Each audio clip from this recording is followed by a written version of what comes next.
All right, class, we're moving on to our last chapter in the book, the Odyssey, chapter 15. Last time we read, Odysseus and Telemachus had the great fight, killed all of the suitors, and now Odysseus went to go get the nurse so he could tell Penelope to calm down and he can tell her the truth. All right, here we go with our last chapter. Last chapter is called Penelope and Odysseus Meet Again. In her excitement, the old nurse's feet became young and quick again. She sprinted upstairs to tell her mistress the news. "My lady," the nurse cried, "Odysseus has returned. He has destroyed the suitors. We're now free." "My good nurse," answered Penelope, "have you lost your mind? Don't punish me like this. I have finally stopped crying over my lost husband. Are you trying to trick me?" "My dear," the nurse said, "I promise I am not trying to trick you. Remember the stranger you welcomed into your home? The one who just shot his arrow through the axes?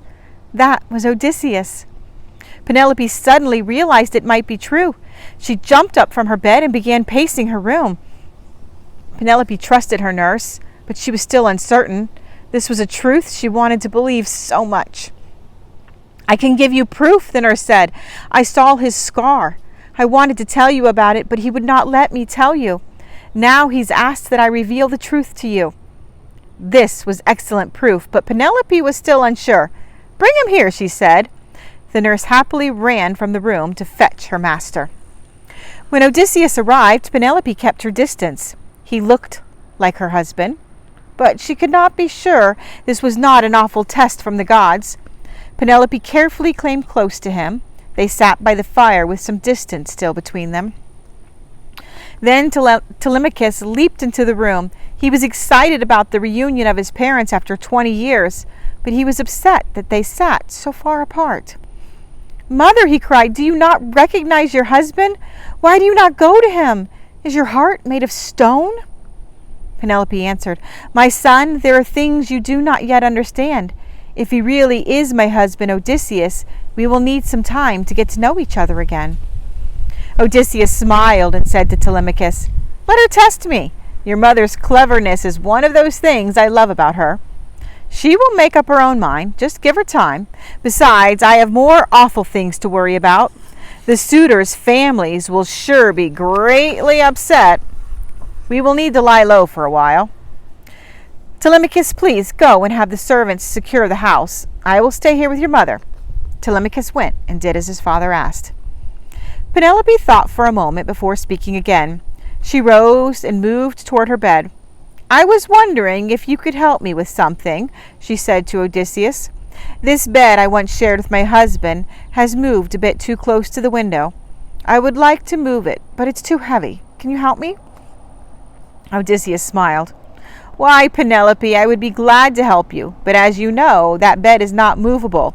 It's made out of a thick tree trunk that grew through the center of our house. I built it with my own hands. This was a secret between us."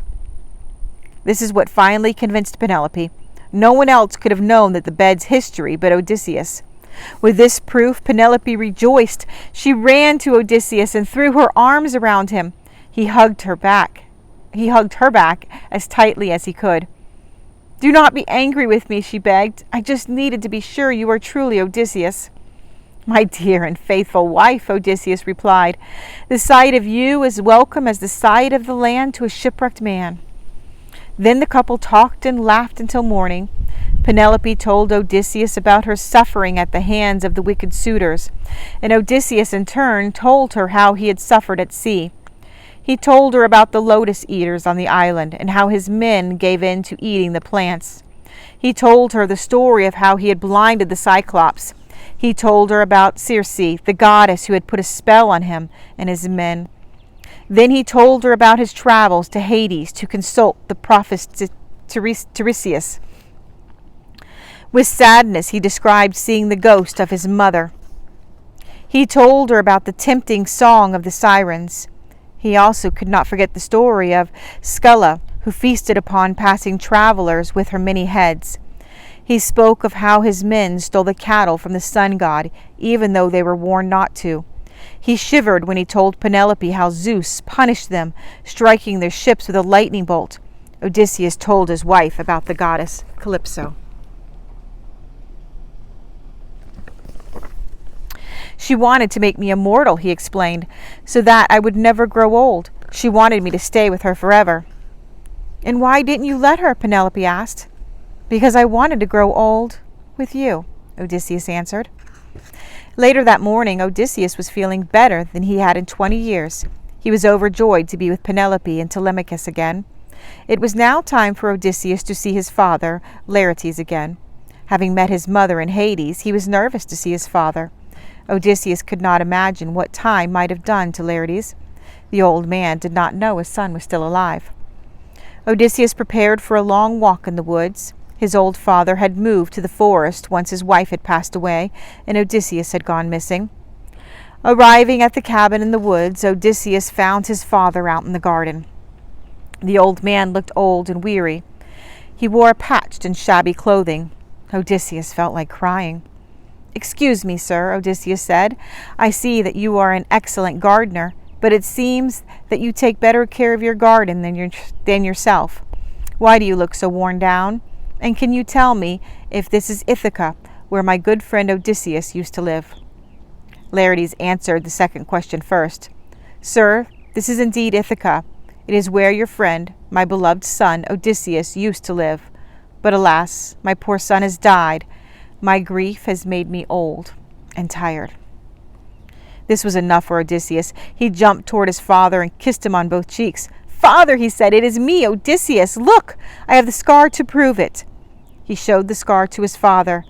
"This came from a wild boar tusk. It happened many years ago when I was out hunting with my grandfather." Then Odysseus walked through the garden and pointed out all of his father's favorite flowers.